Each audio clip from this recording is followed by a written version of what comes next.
Neste momento, eu convido para dar as boas-vindas, em nome de nossa rede, a formadora de educação ambiental, Keila Benotti, por favor. Uma salva de palmas a Keilinha.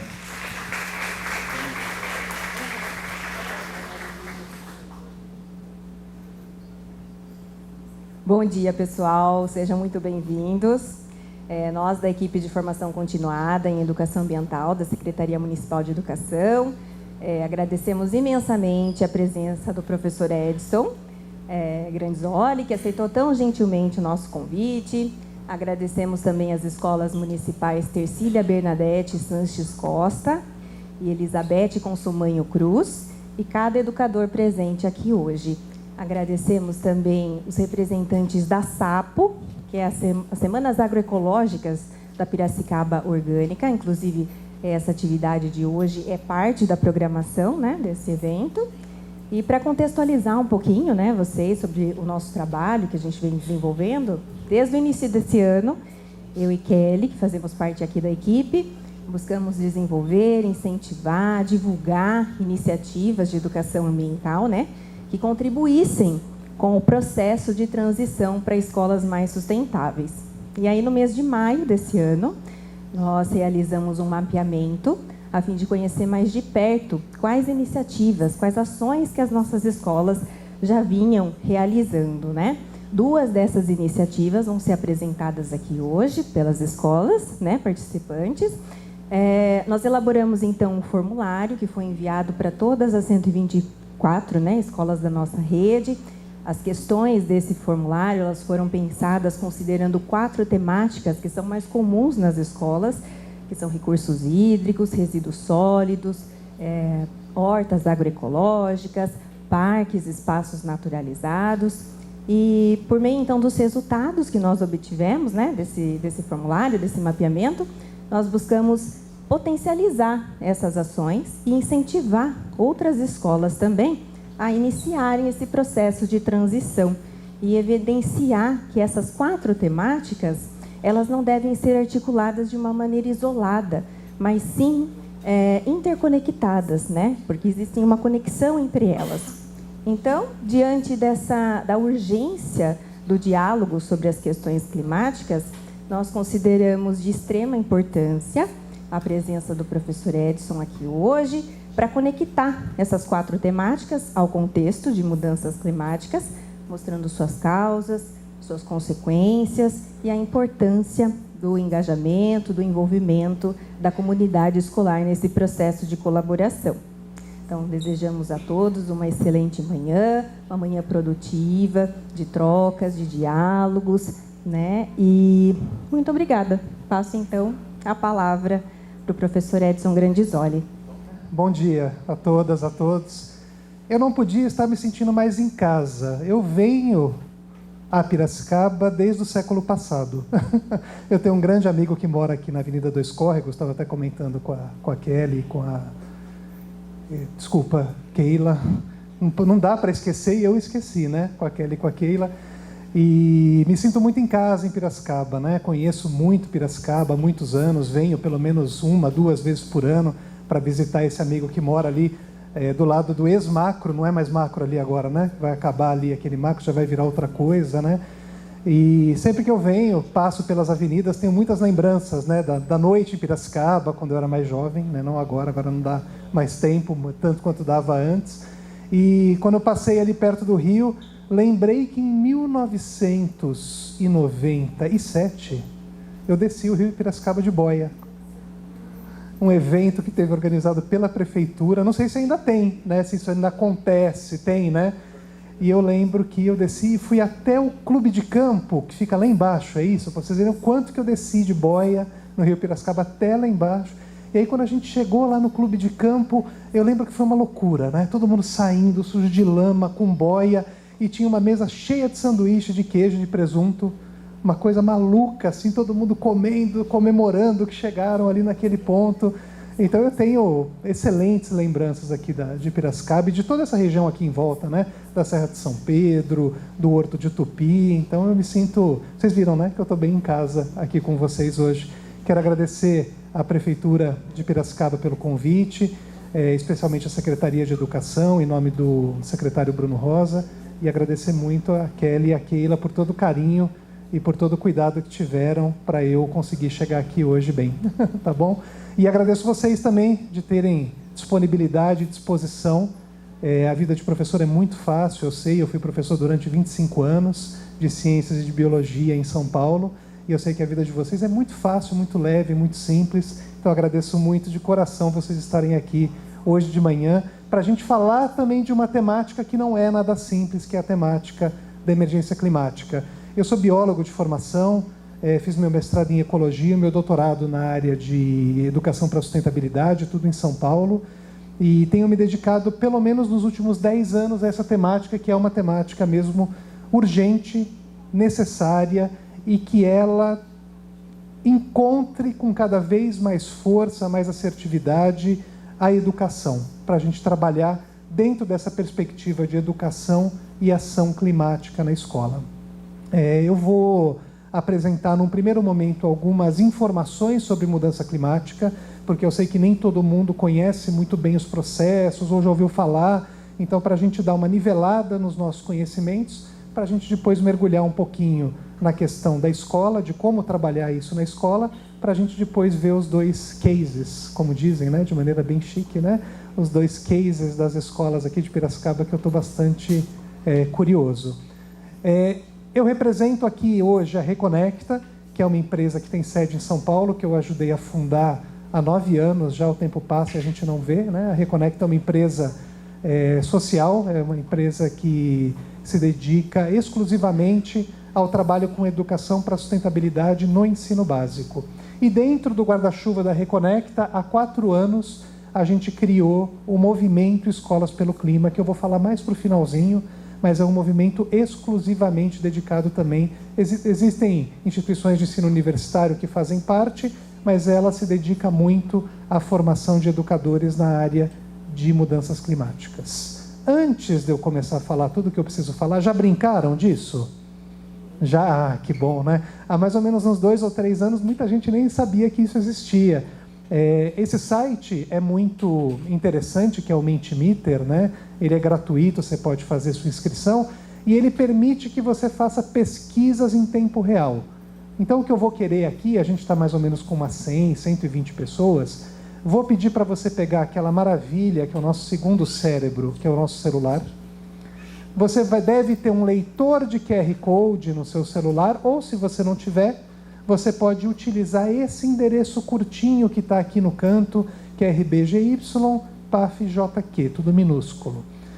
Se você fotografar o QR Code, ele vai direto para uma página desse aplicativo, que é um aplicativo online, e vai ter uma perguntinha para você.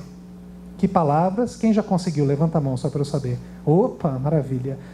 Vai ter uma pergunta aqui: que palavras vêm à sua cabeça quando você ouve falar em emergência climática? Isso daí, as palavras de vocês vão gerar uma nuvem de palavras que eu vou mostrar lá no finalzinho da minha palestra. Se não conseguiu, também não tem problema. Se não trouxe o celular, não tem problema. Se está com rede ruim, também não tem problema. Mas eu vi que a grande maioria já conseguiu, né? Como é uma pesquisa, como dizem os americanos, também top of mind, né? Aquilo que está na superfície do seu cérebro, né? Borbulhando quando você ouve falar em emergência climática, eu vou te dar 1 minuto para você colocar essas 4 palavras aí. Já dei mais, né? Já estou sendo bonzinho, né? Quase 2. Então, vou marcar aqui no meu relógio mais alguns segundos. Alguém teve dificuldade? Não? Que bom. Isso é muito... A dificuldade é o palestrante ficar na frente do QR Code, né? Obrigado por você ter me lembrado disso, que eu não sou transparente, né?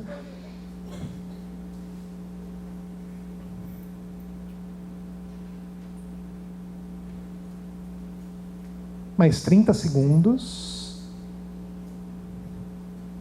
Tá dando certo, gente? Depois que você colocar as 4 palavras, é só apertar o botão azul, que é submeter, e estamos todos na mesma página. Dou-lhe uma. A professora que pediu para eu sair da frente está fazendo ainda, né? Desculpa. Atrapalhei muito.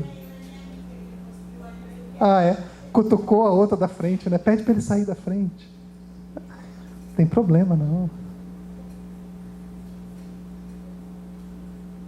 Foi? Dou-lhe uma, dou-lhe duas. Pode continuar fazendo, eu vou tocando aqui, tá bom? Já viram essa foto? Vocês acharam que vocês iam ficar quietos aí escutando, né? Eu sou professor, viu, gente? O tempo todo eu vou estar cutucando vocês para falar, viu? Já viram essa foto? Quem nunca viu essa foto na vida? Sem vergonha. Ah, tudo isso? Sério? Que bom que eu estou trazendo essa foto para vocês hoje, né? Essa foto daqui, sem vocês saberem o quando foi, o que foi, como foi, dá para a gente saber exatamente do que se trata. O que é essa superfície aqui? Oi? É a Lua ou Marte? Agora te peguei, né? Se tem alguém da área de geografia aqui, já tem certeza que é a Lua, porque a Terra não estaria tão grande no horizonte se a gente estivesse em Marte. Ela estaria um pouquinho menor. Então, realmente, essa superfície cinza aqui, meio sem graça, é a superfície da Lua. E lá, apesar de você nunca ter visto a foto, você, como bom terráqueo, como boa terráquea, você reconhece o seu planeta, que é o planeta Terra. O que você está fazendo? O que você está vendo aqui do planeta Terra? Além dele ser redondo.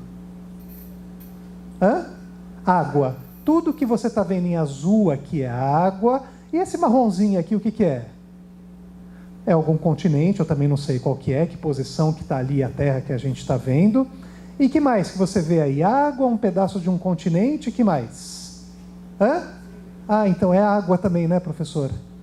Então tudo que você está vendo ali é água, né? São trilhões de litros de água flutuando na atmosfera. Nesses últimos dias caiu pelo menos 500 bilhão de litros, né? Aqui na região de Piracicaba, Americana, Sorocaba, choveu muito, tem chovido muito nessa época agora. E tudo que a gente vê aqui é água, né? A água que é base da vida, que permitiu aí, junto com outras características físicas do nosso planeta, surgirem 2 milhões, 5 milhões, 10 bilhões de espécies de seres vivos. Eu como biólogo, eu falo que a vida é um fenômeno insistente. Tem vida desde os vulcões subterrâneos sulfúricos no oceano até o norte do Everest e além, né? Então a vida é um fenômeno insistente no nosso planeta. Agora, perguntas mais interessantes. Que ano foi tirada essa foto? Eu gosto que é que nem aluno, né? 8. Sei. Que ano? Pode chutar, não tem problema. Foi nesse século? Não, foi. Você já sabe. Então você já tem uma chance de chutar entre 1901 e 2000, que é o século passado. 86 menos. Fazer que nem o Silvio Santos agora. Menos. Oi? Menos. Oi? Antes. Calma, 20 não. O pessoal ainda nem tinha, mal tinha carro, né? Já pensou mandar a galera para cá nessa época, ia ser dureza. Pessoal, a gente associa muito essa foto, muita gente deve ter associado essa foto com o pouso do ser humano, né? Com a descida do ser humano na Lua, o Neil Armstrong, aquela galera, que foi em julho de 69. Né? A maioria das pessoas que já viu essa foto ou sabe da história, chuta que é em 1969, mas essa foto não foi tirada em 69. Ela foi tirada em 24 de dezembro, não dá para esquecer o dia, né? 24 de dezembro de 1968, alguns meses antes da missão Apollo pousar na Lua. Essa missão que tirou essa foto, o cosmonauta que tirou essa foto, estava dentro da cápsula da Apollo 8, tudo isso foram os norte-americanos que fizeram, né? Dentro da Apollo 8, e ele na janelinha, com uma maquininha fotográfica, tirou essa foto maravilhosa, trouxe essa foto para até voltou, né? Conseguiu voltar. Pensem que essa cápsula de 1968 tinha uma menor capacidade de lidar com dados de programação do que o celular que vocês estão tirando foto agora. Imagine ir para a Lua com um negócio que faz menos que o seu celular, né? Os caras eram muito corajosos mesmo para a época, né? Trouxeram essa foto para a Terra, tiraram o cartão da máquina, botaram no computador e baixaram o JPEG. Foi isso? Quase isso, né? Para os mais jovens que nunca viram uma máquina fotográfica analógica, tinha uma coisa que chamava filme, tinha uma coisa que a gente chamava revelar foto. O pessoal já faz assim com a cabeça, já entrega a idade, né? revelar hoje, né? Hoje a gente baixa no computador e imprime quando quiser, né? Faz um álbum virtual. E o negativo dessa foto foi distribuído pelas principais agências, em 1968 para 69, para as principais agências de publicidade do mundo. E foram capa de muitos jornais, muitas revistas na época. E nesse mesmo período, no final da década de 60, começo da década de 70, estava ganhando força, estava ganhando corpo, para mim, como biólogo, um dos principais movimentos sociais do planeta, que é o movimento ambientalista. E os ambientalistas viram essa foto, né? Maravilha, né? Você vê o seu planeta nessa distância, nessa perspectiva que a gente nunca tinha visto antes. E eles falaram, puxa, o nosso planeta é lindo, e ao mesmo tempo que ele é lindo, ele é frágil e nós não temos para onde ir. Tem muita gente querendo ir morar em Marte, mas eu garanto para você que aqui é mais gostoso, apesar que Piracicaba é quente também, né? Mas Marte é bem pior do que aqui, né? E eles falaram, e além do nosso planeta ser belo, ser frágil, e a gente não ter outra casa, ele tem limites.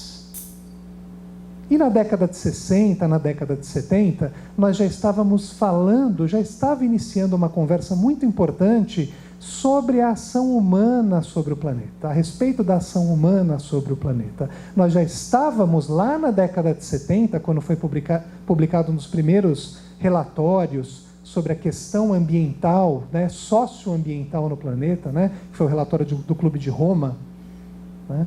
Em 72, depois teve a reunião de Estocolmo, que trouxe essa pauta com mais força. Muitos documentos que você pode acessar todos gratuitamente na internet, em português, inclusive. Eles falaram, puxa, nós já estamos ultrapassando muitos limites do nosso planeta, né? E o que a gente pode fazer para manter o nosso planeta saudável para a nossa geração presente? Nunca falar que as crianças são o futuro. As crianças já estão aqui.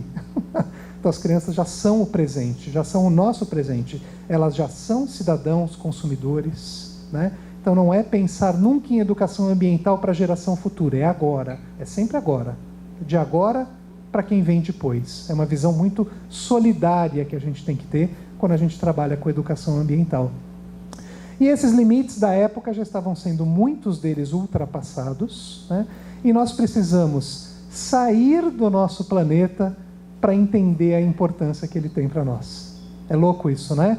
Como essa visão, ela mudou a capacidade das pessoas compreenderem aquilo ali, que é onde a gente está dentro.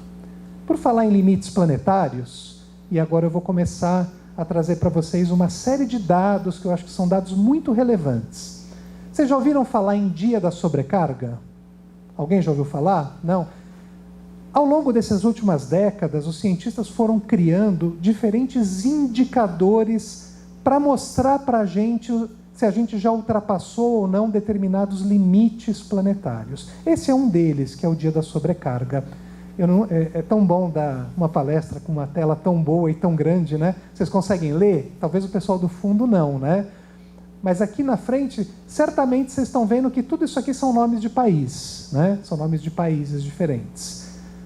Cada um desses países está associado a uma data ao longo de um ano. Isso aqui é o Dia da Sobrecarga de 2022. O primeiro país que aparece aqui, vocês conseguem ler qual que é? O Catar, né? Todo mundo agora conhece o Catar, né? Teve Copa do Mundo, agora vai ter COP, né? Mês que vem já tem a COP aí, 28, né? Se eu não me engano. E todo mundo já tem ouvido falar do Catar e sabe que o Catar é um país muito pobre, né? Por conta do petróleo, né? Então é um país muito abastado. E o último país dessa lista aqui, quem que é? A Jamaica, olha que delícia, né? Praias paradisíacas, floresta, um país que tem uma relação com a natureza muito forte, porque boa parte da economia é focada na questão do turismo, né? Então veja que são dois países muito diferentes. O Catar, o Dia da Sobrecarga no Catar é no dia 10 de fevereiro. O que é o Dia da Sobrecarga? É um cálculo que se faz que mostra em que dia do ano o seu país, ou seu bairro, ou a sua casa, ou seu município, enfim, aí no caso são países, né? aquele dia que o seu país já usou todos os recursos naturais que ele poderia usar ao longo de um ano e já produziu todos os resíduos que ele poderia produzir ao longo de um ano. A partir do dia 10 de fevereiro, o Catar, agora eu vou falar uma coisa que todo mundo entende, o Catar entra no cheque especial do planeta, ou entra nos juros do cartão de crédito. E o último país a fazer isso é a Jamaica. Vocês acharam o Brasil aí? Está ali, né? 12 de agosto. Veja que muitas dessas datas em 2022 até se atrasaram um pouco, o que é muito bom, porque ainda nós estamos num reflexo no impacto da pandemia, no impacto socioeconômico da pandemia. Então, a tendência ao longo dos anos é que essas datas venham cada vez mais para o começo. Então, veja o impacto que os países têm sobre o planeta, e mais do que o impacto individual de cada país, o mais importante para mim aqui que você entenda é que as riquezas que o Catar produz e explora do planeta, principalmente na forma de petróleo, essas riquezas são divididas com outros países? Comigo não. Com vocês imagino também que não. Agora, os prejuízos ambientais, os impactos ambientais do uso excessivo do petróleo que a gente tem, são divididos entre todos os países? Acho que você nunca tinha parado para pensar nisso, né?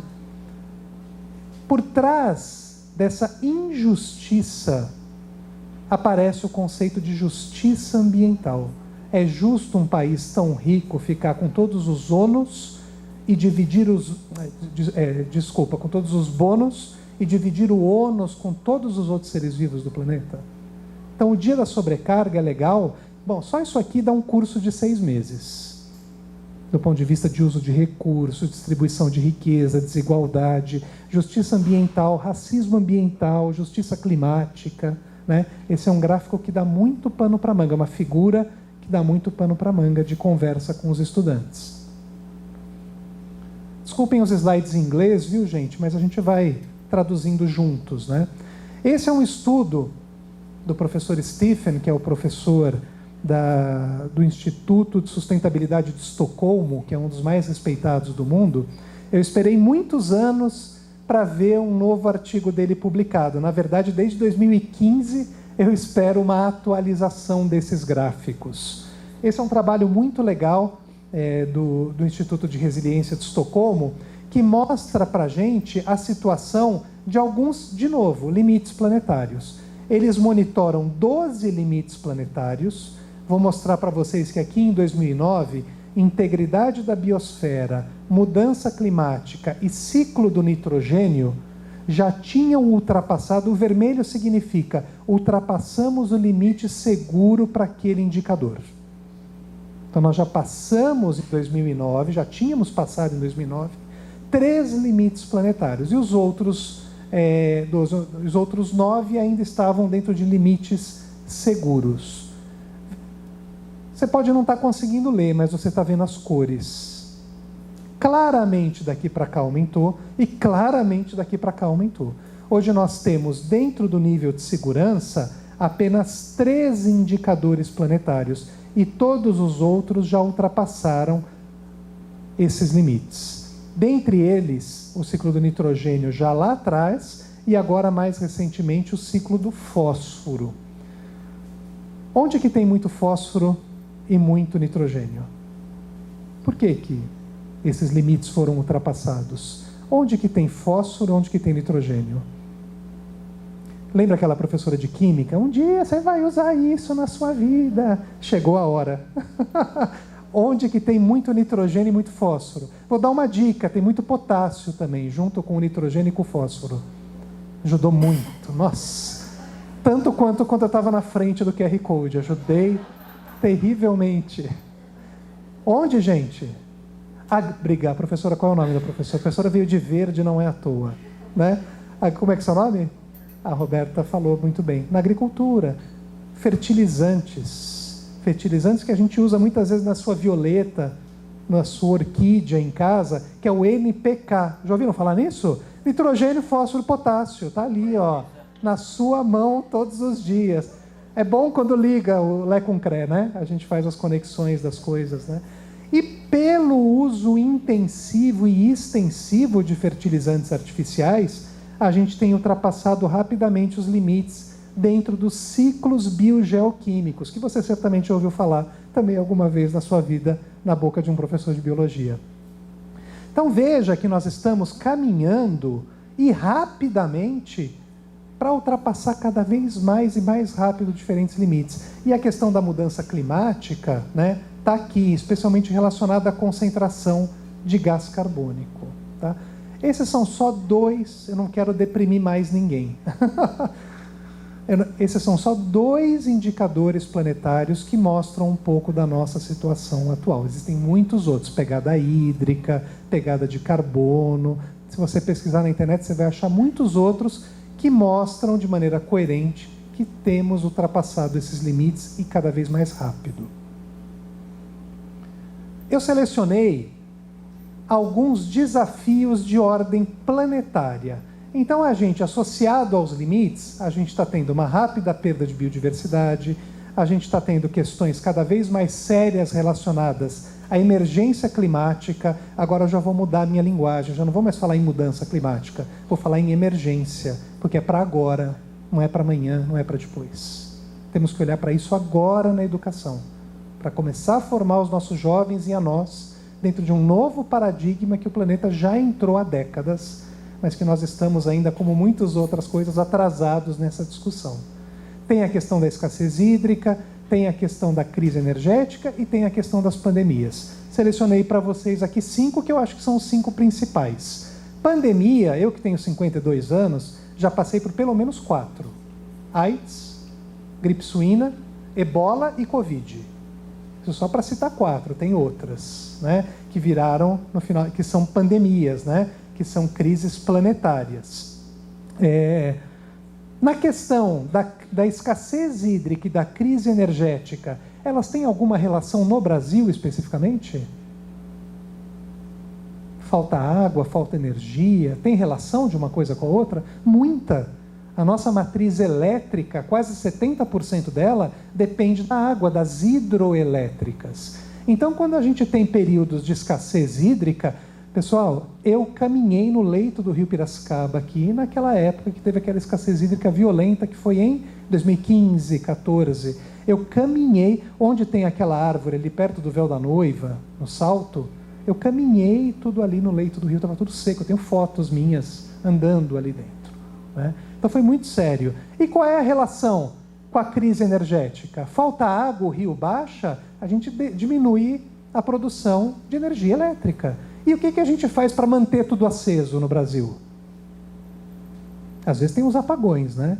Mas o que a gente faz para... Não podemos ficar sem energia. O que a gente faz? O que o governo faz? Oi?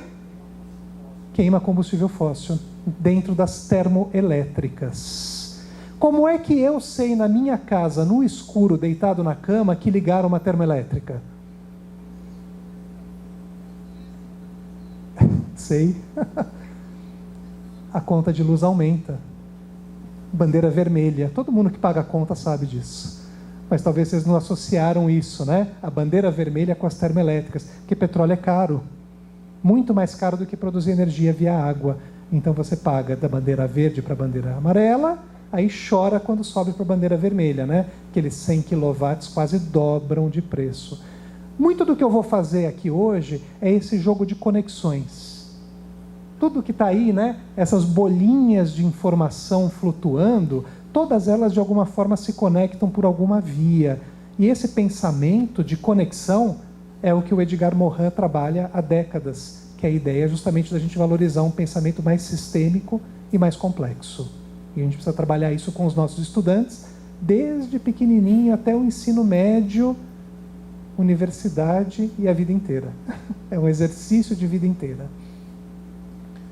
Junto com os desafios planetários, vem junto a reboque os desafios sociais. Por isso que eu gosto sempre de falar em socioplanetário. E tudo isso influencia as pessoas no sentido de aumento das desigualdades, as pessoas se sentem, em especial os jovens, se sentem cada vez mais incertas e mais ansiosas com relação ao presente e ao futuro.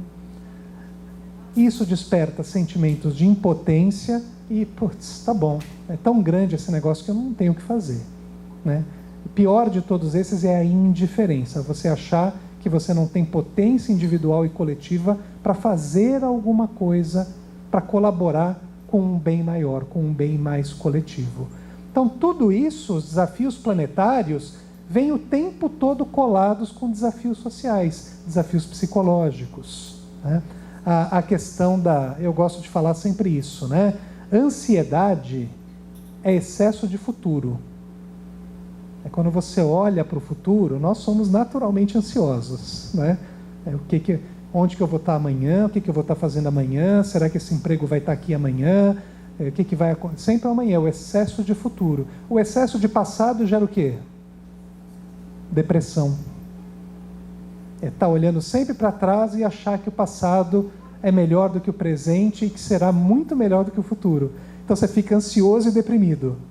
Gente, os jovens estão assim. Conversem com os jovens, especialmente aqueles do final do Fundamental 2 e ensino médio, que já entra numa crise pessoal, individual, de identidade muito forte, né? Por isso que é tão importante, eu acho, a gente trabalhar no ensino médio, não é o caso da rede municipal, né? Mas os projetos de vida, né? Por que não começar com essa questão do projeto de vida no ensino fundamental, né? Pode ser uma boa para conseguir contornar alguns desses problemas que estão surgindo cada vez com mais força. E excesso de presente, o que é? Todo mundo tem, não sabe? É estresse. Estresse é o excesso de presente, né? Então, eu, muito tempo da minha vida, fui deprimido, ansioso e estressado. A gente precisa controlar isso, porque fica doente, uma hora estoura, né?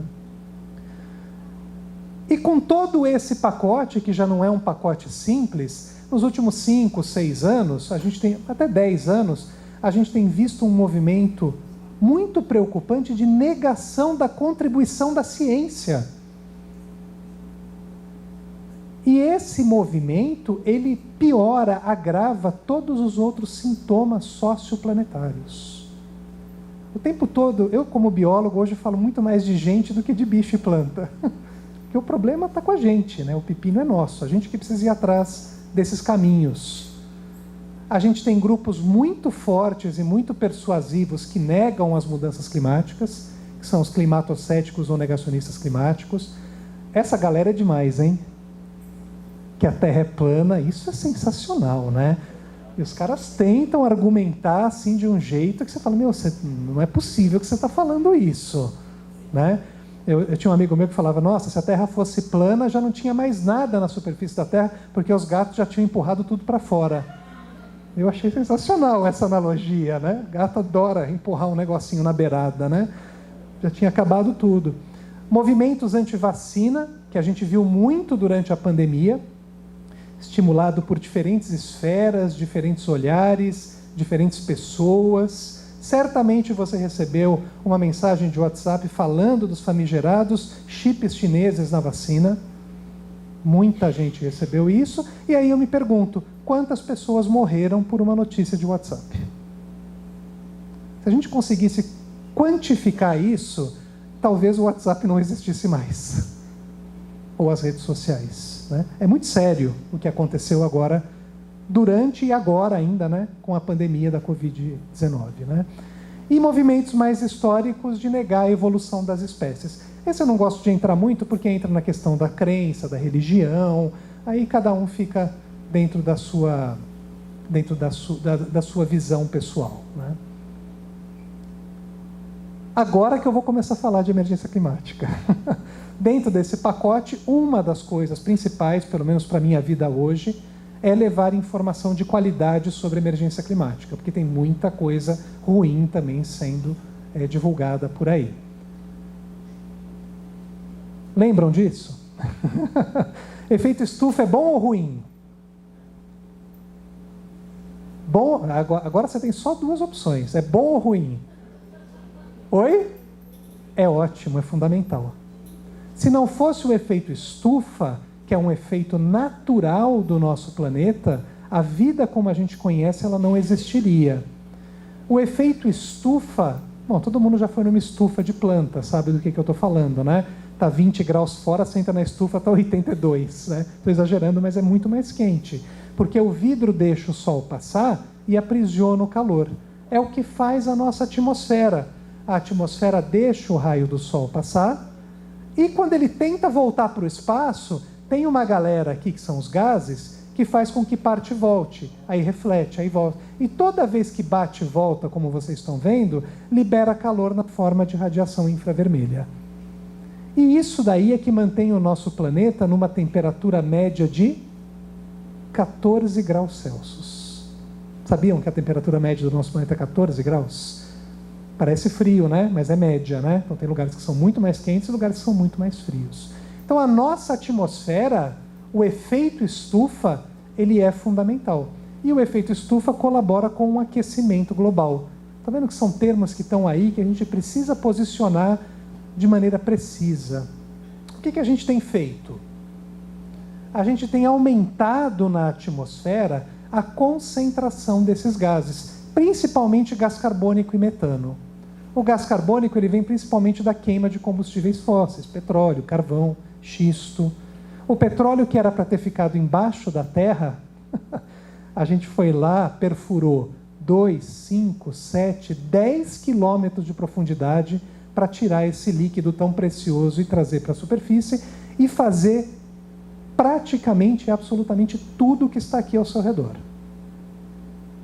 Então a nossa cultura, desde 1920, aí sim, 1920, 1930, é uma cultura totalmente focada no petróleo.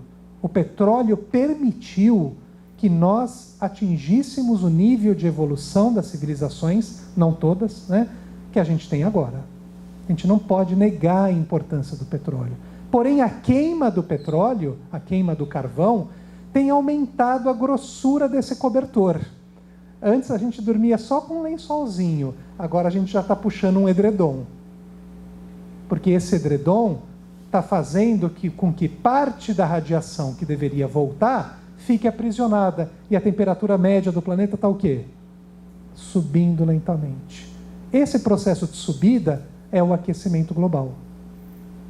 E tudo que ele gera do ponto de vista de mudança de correntes oceânicas, mudanças de massas de ar, chove mais, chove menos, neva mais, neva menos, esquenta mais, esquenta menos, são as mudanças climáticas. Viram que são 3 conceitos bem separadinhos, que quando a gente conta uma história assim fica mais fácil de entender. Então a gente não pode falar, o efeito estufa do nosso planeta está aumentando. Pera, não é isso. Tem que contar a história inteira, né, de ponta a ponta. Eu adoro gráfico, viu? Vocês vão ver. E é dado. Gente, contra dados, se eles são bem coletados, não tem muito argumento, né? Se bem interpretados, é evidência. O que vocês estão vendo aqui é um gráfico desde 1850 até mais ou menos 2022. Esse gráfico foi produzido pela World Meteorological Organization, que é a Organização Meteorológica Mundial, e eles acompanham a temperatura média do planeta desde os períodos pré-industriais, 1850 a 1860. 0 aqui não significa 0 graus Celsius. Significa que o 0, a temperatura não variou nem para cima nem para baixo. Deu para entender qual que é o negócio? Então não é a temperatura absoluta. Então veja que durante muito tempo a gente ficou em média em torno desse 0. Quer dizer, a temperatura subia, baixava, normal do nosso planeta, né? Épocas mais quentes, épocas mais frias. Se você pega a série histórica do nosso planeta, é esse padrão que a gente tem, tirando os períodos de glaciação e coisa e tal. Só que a partir aqui de 1920, 1930, olha o petróleo. 1920, 1930, 40, tem alguma coisa acontecendo. Ah, mas a temperatura do planeta, você não está falando que sobe? Mas não tão rápido e não tanto quanto está subindo agora. Esse é um ótimo argumento para quem fala que isso é natural. Não é natural, não existe padrão nos últimos 2.000, 2.500 anos que tenha essa cara que a gente tem agora desde 1920 e 1930. Está subindo, está subindo. Bom, vou para cá. Em 1850, mais ou menos, a concentração de gás carbônico era 285 partos por milhão. É uma medida de concentração. Em 1950 já estava em 310. E hoje está em 420.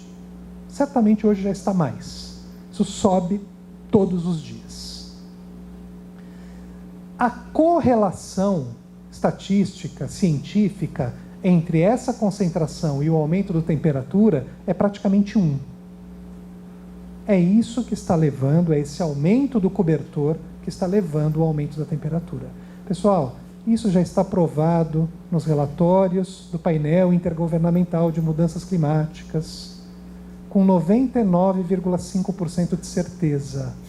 Eles fazem a análise todos os anos de mais ou menos 15 mil artigos científicos sobre mudanças climáticas. E a maioria desses 15 mil indicam que isso daqui é influência do ser humano. Estou falando isso porque tem muita gente que não acredita nisso. Mas já é um fato científico. Não dá para a gente negar que isso não está acontecendo. E hoje, nós já temos uma temperatura média do planeta, em relação ao período pré-industrial, de mais ou menos 1,1 grau Celsius para cima, mais quente. Puxa, mas aqui em Piracicaba hoje começou com 19, na hora do almoço vai estar 30. O que é 1 grau? 1 grau é muita coisa do ponto de vista planetário, das mudanças que ele causa nas dinâmicas climáticas. Falei que ia ter bastante gráfico. Esse gráfico traz esse papo para nós, para o nosso quintal, Brasil. Nós emitimos gases de efeito estufa?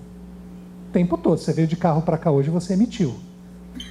Veio de ônibus, se o ônibus é a diesel. Enfim, toda hora a gente emite gás de efeito estufa. E no Brasil, tem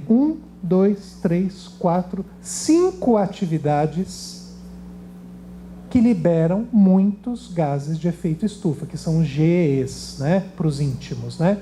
Gases de efeito estufa. Vocês estão vendo que tem o verdinho. O verdinho é praticamente o maior em toda a série histórica, desde 1990. Seguido pelo amarelinho, vermelhinho, esse marronzinho aqui, eu nunca sei que cor que é essa, um vermelho escuro, e o azul clarinho. Agora eu vou te perguntar, o que é o verde? O que mais emite gases de efeito estufa no Brasil? Oi? Guarda sua agropecuária. O que é o amarelo? Vocês viram que até isso a gente tem dificuldade de associar? Da onde que está vindo esses gases? Ela já botou a culpa no pessoal do agro. Tem nada a ver com isso, hein? Tem nada a ver com isso. Que mais? O que é o amarelinho? Hã? Não entendi. Indústria, guarda sua... Ó, agro e indústria, já... O problema com a gente não existe, é só com os outros, né? Agro e indústria. Eu vou forçar um pouquinho mais. O que é o vermelhinho? Não sobrou ninguém, né? Agroindústria. Professor, oi? Combustíveis eu vou colocar dentro de um pacote chamado energia. Energias. Querem chutar os outros dois? Tá bom? Vocês viram que eu tirei a legenda aqui de propósito, né? Para ninguém ver a legenda. Mais algum chute do vermelhinho e do azul claro? Desse aqui, desse escurinho do azul claro? Aqueles dois ali é mais ou menos 7, 8% de emissão cada um, né? Cada bloquinho daquele ali. Então é bem pouco comparado com o verde, por exemplo. Oi? Isso, não vamos chamar de lixo, vamos chamar de resíduos, que é a palavra boa. Guardo. Mas o resíduo o que é? O azulzinho ou o mais escuro? Oi? Pouca diferença. Então vamos ficar com o resíduo. Não vamos chutar o último. Já judiei de vocês demais. Posso mostrar? Parabéns para a professora dos resíduos. Acertou. A galera da indústria já vai tomar uma bronca, da galera da indústria, né? É incrível como é diferente do que a gente espera. Essa galera aqui, professor, acertou, é a galera da energia, transportes em geral. Essa galera amarelinha é a agropecuária.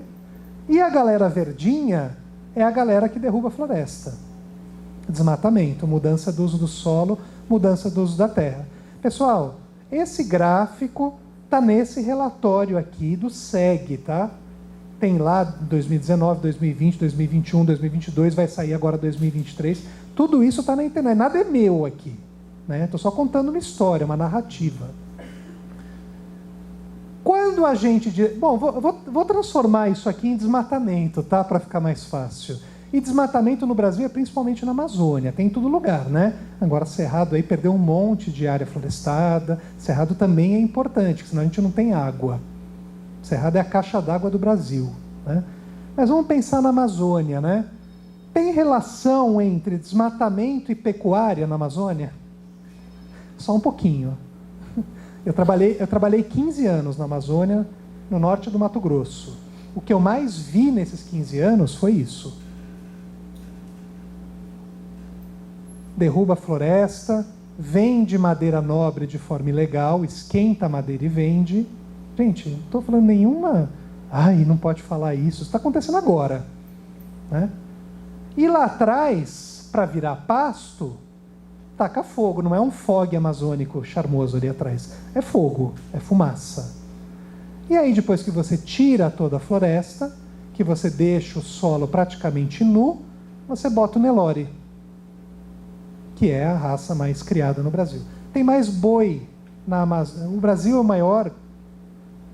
o maior criador de boi do mundo, né? Tem mais gado no Brasil do que gente.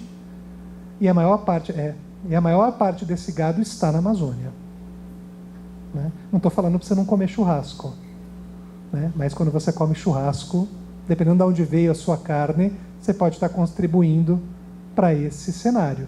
O professor Luiz Marques, que é professor de História da Unicamp, que escreveu um livro fantástico chamado O Decênio Decisivo, R$ 86,00 pela editora Elefante. Não ganho nada, porque eu comprei e estou lendo. Se nós não mudarmos o nosso jeito de comer, a gente pode resolver todo o resto, que a mudança climática vai continuar aí. Por conta desse padrão que a gente tem histórico no Brasil e em outros países do mundo. Estou falando para todo mundo virar vegano e vegetariano? Mais ou menos. É uma das soluções, apesar também que para plantar abacate, para plantar tofu, também, né? Então, mas não no Brasil, né? Na Amazônia a gente planta soja pra caramba e a maior parte dessa soja vai para fora, para alimentar boi nos Estados Unidos e na China.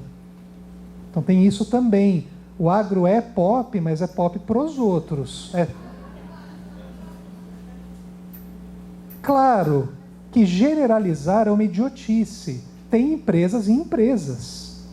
A gente precisa garantir transparência de informação para fazer melhores escolhas. Mas a maior parte da riqueza do agro, da soja, ela não alimenta o brasileiro, ela alimenta outras coisas fora do Brasil. Isso já está muito bem documentado, não estou falando nada que ninguém não saiba. Né? Alguém levantou a mão? Oi. Isso cutuca vocês querem falar, né? Mas eu deixo.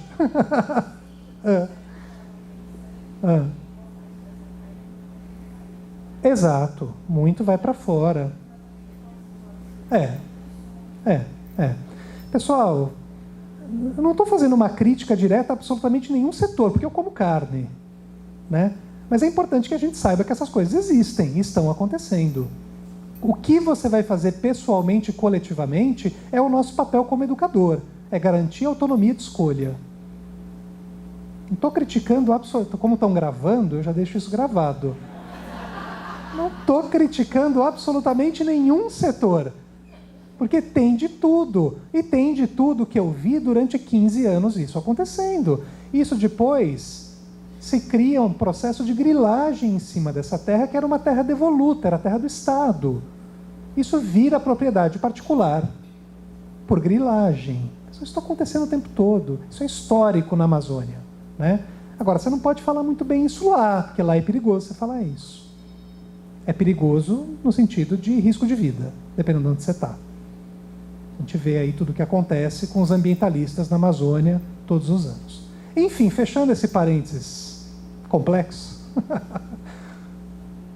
as mudanças climáticas, tem gerado em algumas regiões do mundo escassez hídrica, como a gente teve aqui em São Paulo, como vocês viram aqui no Rio Piracicaba, né? A escassez hídrica, não preciso nem falar do tamanho do problema que é isso. Ao mesmo tempo, em outras regiões, o que era para chover em um mês, chove em 2 semanas. Vocês sabem onde é que é isso? Quem estava vivo em janeiro viu. Litoral Norte, São Sebastião, né? Imagina você acordar, vou para a praia hoje, e ver uma cena dessa. E vocês estão vendo que não é casa de luxo, né? Eu já vou falar um pouquinho sobre justiça climática, né? Quem mais sofre com esse quadro? Chuvas intensas. Agora você gostou, hein? Ondas de calor. Mas nada como uma onda de calor na base da Torre Eiffel. Os franceses, as francesas se banhando. Temperaturas na Europa nunca antes atingidas. 36, 37. No interior da Itália, esse ano chegou a 38 em algumas regiões, né? Quer dizer, a galera está começando a viver um clima praticamente tropical na Europa em algumas épocas do ano. Só que ninguém fala a quantidade de idosos que morreram por causa dessa onda de calor e a quantidade de pessoas com problemas cardiovasculares que tiveram a sua saúde agravada. É chique, né? Mas nem tanto. E para quem gosta do outro lado, mude para o Canadá, menos 40, menos 45. Pessoal, isso aqui é um charme, né? Coisa linda. Isso para a economia de um país, de uma região. Isso para a vida das crianças na escola. Isso para a economia, para tudo. O que você vai fazer? Como é que você vai tirar esse caminhão daqui? Você reclama às vezes que o seu carro a álcool não pega? Antigamente tinha muito isso, né? No dia frio, né? Imagina isso aqui, o que é? Tem galera aí no interior que fica muito frio que bota fogo embaixo do caminhão, né? Já viram isso?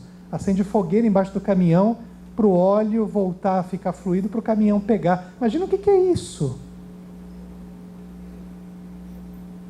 E mudança climática não é só um problema ambiental. Aliás, não é um problema ambiental, é um problema essencialmente social. É uma questão de gênero e uma questão de cor. Uma questão que remete à questão de gênero e à questão de racismo ambiental. Na África, essa foto é na África, são as mulheres que vão a tribos vizinhas pegar comida e pegar água. E em muitas regiões, o que já tem acontecido é que ela se torna totalmente inviável a qualquer forma de vida humana. E essas pessoas migram para outros países ou outras regiões. É uma nova categoria que são chamados de refugiados climáticos. Existe essa perspectiva de que até 2050, 170 milhões de pessoas se desloquem das suas regiões pela mudança, por conta das consequências das mudanças climáticas. Pessoal, tudo isso está na internet, viu? Eu só faço uma filtragem de algumas coisas para criar uma história. Tem gente da área de ciências aqui? Ninguém? Aí. Os animais, todas as outras formas de vida também sofrem. Aumentou 1,5 graus a temperatura média do planeta, 4% dos mamíferos perdem o seu hábitat. 2 graus, 8%. 3 graus, 41% dos animais perdem o seu hábitat. E eles também são forçados a migrar para outras regiões. Nós já estamos vendo migrações de alguns insetos de uma região que esquentou para regiões mais frias, para latitudes maiores. Eu sou biólogo, né? Coral, então, nem se fala. Esquentou a água 1,5 graus, 70% a 90% dos corais vanish. Vanish é uma palavra em inglês muito pesada. Some, desaparece. E com 2 graus, 99% tende a desaparecer. Coral é uma estrutura, uma colônia, um agregado de seres vivos muito sensível à flutuação de salinidade, acidez e temperatura. Tanto que agora, na grande barreira de coral da Austrália, muitos corais já estão entrando em extinção. Isso já está acontecendo agora. Está documentado. E tudo isso com os nossos jovens. Essa pesquisa foi publicada em 2020, numa das revistas mais sérias do mundo, né? científicas, que é a Lancet Planetary Health, e eles fizeram uma pesquisa com 10 mil adolescentes, incluindo adolescentes brasileiros. Eu botei ali adolescente, mas é entre 16 e 24, tá? Hoje tem adolescente até 35, 38, né? Mas aí, nesse caso, adolescente até 24 anos, entre 16 e 24. Eu saí da adolescência recentemente. 55% afirmaram que vão ter menos oportunidades que os seus pais. 65% declararam que os governos estão traindo. Não é estão me enganando, estão me fazendo de bobo, é betrayal. Estão me traindo, não fazendo nada, nenhum movimento em relação ao enfrentamento das mudanças climáticas. E 75% afirmaram que o futuro é assustador. Excesso de futuro, ansiedade climática. É essa juventude que a gente quer? Ou é essa juventude que a gente tem, aparentemente? É essa que a gente quer para agora e para o futuro? Como esperançar? Até aqui foi a depressão, né? E essa depressão, no caso, é excesso de presente. Como esperançar, né? Eu sempre trago a ideia do esperançar do Paulo Freire, né? Como esperançar, como lidar com todas essas questões de mudança climática na escola, no nosso dia a dia. Uma tendência mundial ainda muito incipiente no Brasil é o trabalho com educação ambiental climática. Temos a tradição de educação ambiental há décadas no Brasil e agora, como a gente está numa emergência mais proeminente, vamos dizer assim, a gente está falando em uma educação ambiental específica, vai ser antes, uma educação ambiental específica para tratar com as questões de clima.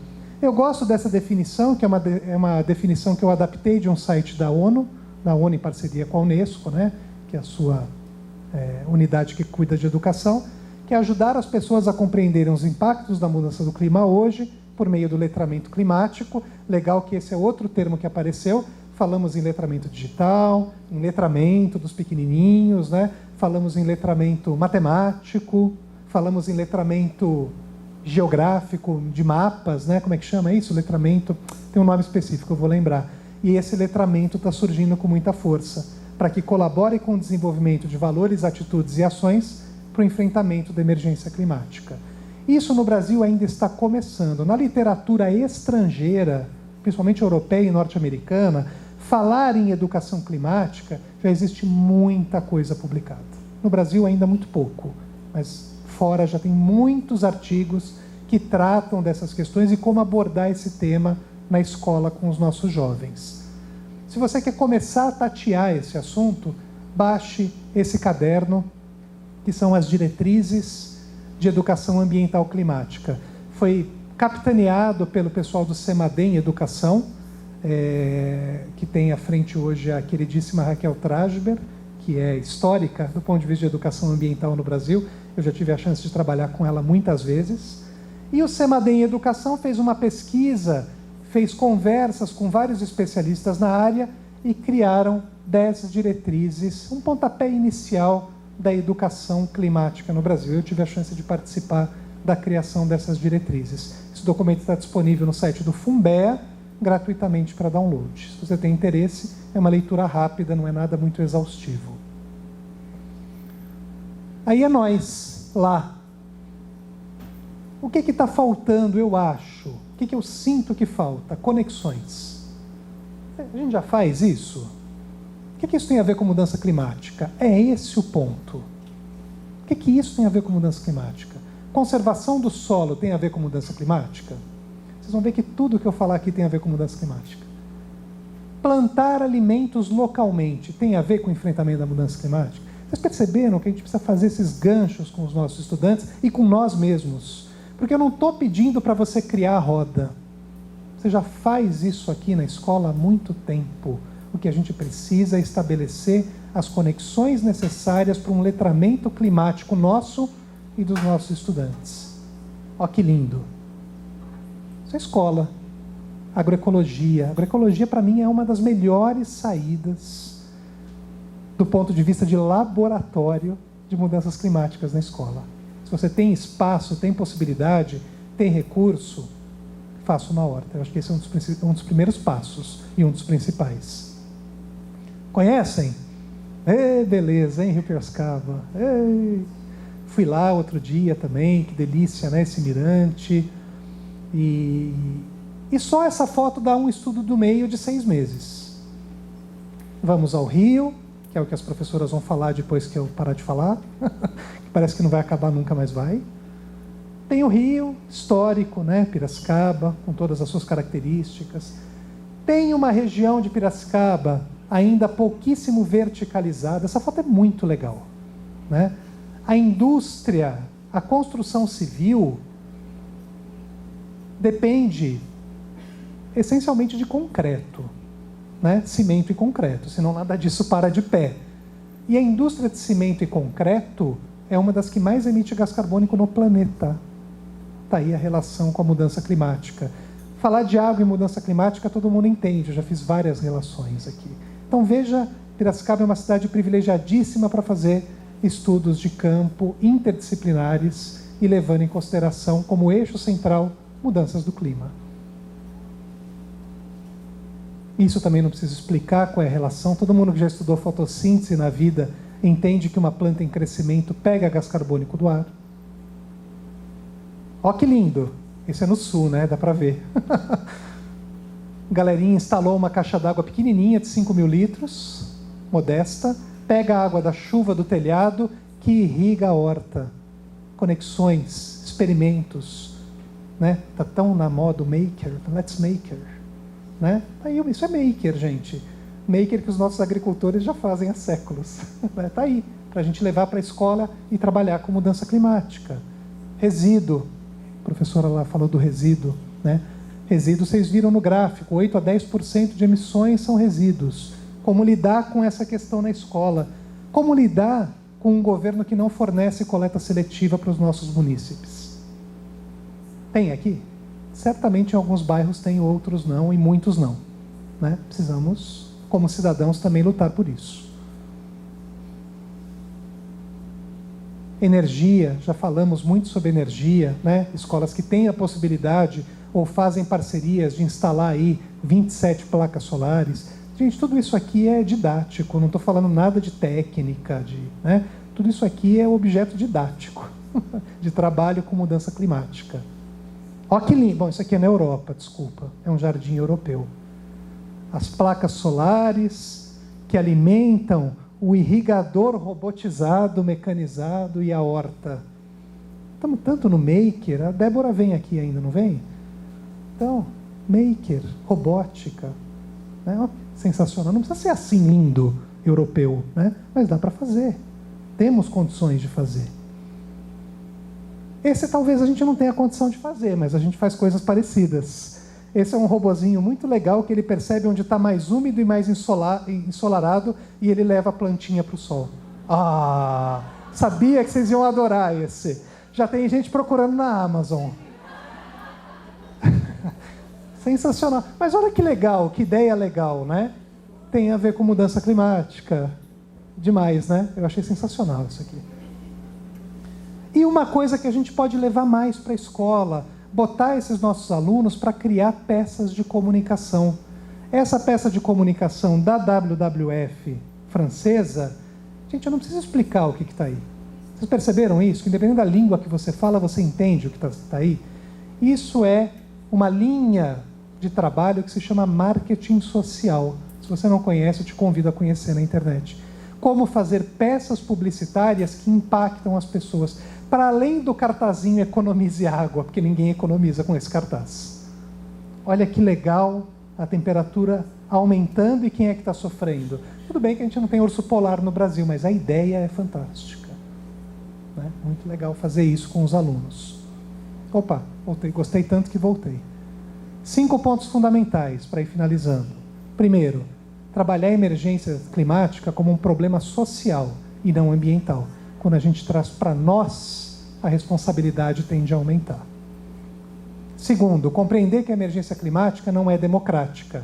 Pessoas pobres, negras, em alta situação de vulnerabilidade, sofrem mais do que as outras pessoas. Então ninguém está sofrendo por igual com as mudanças climáticas. Isso tem a ver com buscar ativamente o trabalho com a compreensão de justiça climática. É justo algumas pessoas sofrerem e outras não? Criar projetos, que foram os projetos que eu mostrei ali, né? Que tem a ver com a ideia de adaptação e mitigação climática. E, por último, trabalhar com a educação climática. Acho que esses são 5 pontos centrais de um trabalho que nós estamos começando juntos e juntas. Estamos engatinhando nesse universo complexo. Antes nós tínhamos problemas do rio, da água, da agricultura, do solo. Agora a gente tem um problema que é de todo mundo, que é muito mais complexo. Mas a gente tem ações locais muito potentes para serem feitas. Dica de leitura. Educar para a Sustentabilidade, Visões de Presente e de Futuro. Basta entrar no portal de livros abertos da USP e baixar gratuitamente. Eu tive o privilégio de organizar esse livro, junto com a Daniele, o Rafael e o professor Pedro Roberto Jacobi, que foi meu orientador de doutorado. E o Pedro Roberto Jacobi, não sei se vocês conhecem, ele não é biólogo, ele é sociólogo, cientista social. Como é bom um biólogo trabalhar com um cientista social. A gente muda muita perspectiva das nossas vidas. Segundo livro, Temas Atuais em Mudanças Climáticas para o Ensino Fundamental e Médio. Também tive a chance de organizar junto com o Pedro esse livro. E o segundo volume desse livro que eu trouxe de presente para vocês e para a secretaria, já vou sortear, agora gostaram, né? Que é o Novos Temas em Emergência Climática, que eu tive a chance também de organizar junto com um grupo de pessoas muito queridas da Universidade de São Paulo e da São Judas Tadeu. Esse último volume eu trouxe 3 volumes, um para as minhas amigas da secretaria queridas, um para o excelentíssimo secretário Bruno Rosa, e vou sortear um outro entre vocês aqui, tá bom? Já. Interessou a temática? Vem junto comigo. Criei um movimento Escolas pelo Clima, especialmente dedicado para professores da educação básica. O movimento Escolas pelo Clima se configura como uma rede de escolas e educadores que colaboram entre si, trocam ideias, se informam e trocam ideias de projetos dentro da perspectiva da ação climática. O movimento Escolas pelo Clima tem a visão de construir um Brasil, não um Brasil, um mundo, né? Onde todos os estudantes e educadores sejam capazes de agir em rede na criação de soluções para o enfrentamento da mudança climática. Hoje, o Escolas pelo Clima já tem mais ou menos 670 escolas signatárias em todas as regiões do Brasil e já virou um movimento internacional, que tem escolas em Portugal e no Paraguai. Essas coisas malucas da internet que saem do nosso controle totalmente, e é muito bom quando sai do controle, né? Aumenta e aumenta de um jeito legal. Em Piracicaba, eu tenho a triste notícia de que a gente só tem 2 escolas signatárias do movimento Escolas pelo Clima, 2. E nós temos 124 instituições de educação básica municipais em Piracicaba. Convido vocês a entrarem naquela página que está ali no começo, que é reconecta.com/escolas pelo clima. Se não anotar agora, tudo bem, basta procurar na internet Escolas pelo Clima, faça o seu cadastro e você mensalmente vai receber materiais sobre mudança climática, vai participar de formações online, papos com especialistas, cines debate e tudo isso pela módica quantia de R$0 por mês. Esse movimento é totalmente gratuito, basta você se inscrever enquanto educador responsável e a sua instituição. E a única coisa que a gente te pede é que ao longo do ano você faça uma ação climática com professores e uma ação climática com os estudantes. Pode ser um filme, uma roda de conversa, um bate-papo, qualquer coisa vale para movimentar a sua escola na direção de um trabalho mais competente com as questões climáticas. Escolas pelo Clima veio nessa direção para ajudar vocês a levar isso com mais propriedade, com mais tranquilidade, para tanto vocês, seus colegas, também para os seus estudantes. Isso já chegou para vocês em algum momento, né, de se tornarem signatárias, e eu estou muito feliz aqui de vir hoje reforçar esse convite para que você e a sua instituição entre gratuitamente e faça parte. Não tem reuniões semanais de 1h30, a gente faz encontros a cada 2 ou 3 meses, então você não tem aquele compromisso de estar em casa às 7 da noite, jantando, cuidando do filho, fazendo diário e vendo live. Nós sabemos que não cabe. Então a gente tem pouquíssimos encontros ao longo do ano, mas encontros que a gente faz questão que vocês estejam lá com a gente. Parece interessante? E é. Posso falar. Deixo o meu e-mail, contatos, etc, etc. As meninas aqui da secretaria todas também têm o meu contato. Vocês podem me acessar a hora que vocês quiserem, o momento que vocês quiserem, e eu espero que vocês se interessem pelo Escolas pelo Clima. Oi, professora.